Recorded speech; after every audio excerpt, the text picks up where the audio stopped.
اعوذ باللہ من الشیطان الرجیم بسم اللہ الرحمن الرحیم۔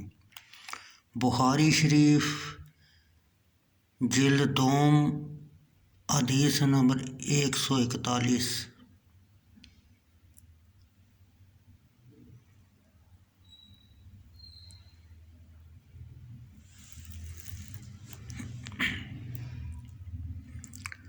عبداللہ بن عبد الرحمن سے روایت ہے کہ انہوں نے حضرت انس بن مالک رضی اللہ تعالیٰ عنہ کو فرماتے ہوئے سنا کہ رسول اللہ صلی اللہ علیہ وسلم ملحان کی بیٹی ام حرام کے گھر تشریف لے گئے اور ان کے پاس تکیہ لگا کر سو گئے۔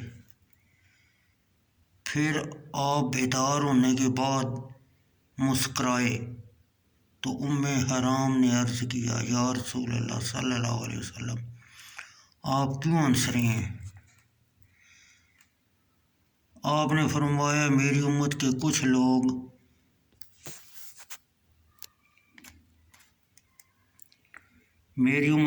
لوگ سمندر کی دوش پر سوار ہیں، جیسے بادشاہ تخت نشین ہوتے ہیں۔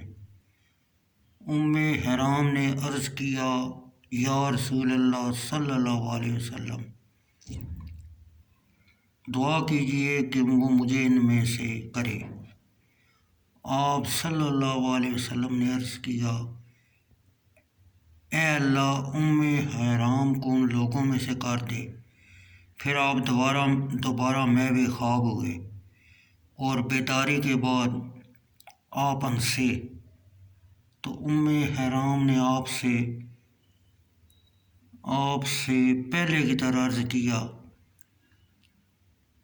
یا یہ کہا کہ یہ ہنسنا کیوں ہے؟ تو آپ نے ام حرام کو اس طرح جواب دیا۔ ارشاد فرمایا، تم ام حرام نے عرض کیا، اللہ سے دعا کیجیے کہ وہ مجھے ان میں سے بنا دے۔ آپ نے فرمایا، تم پہلے لوگوں میں سے ہو اور دوسرے لوگوں میں سے نہیں۔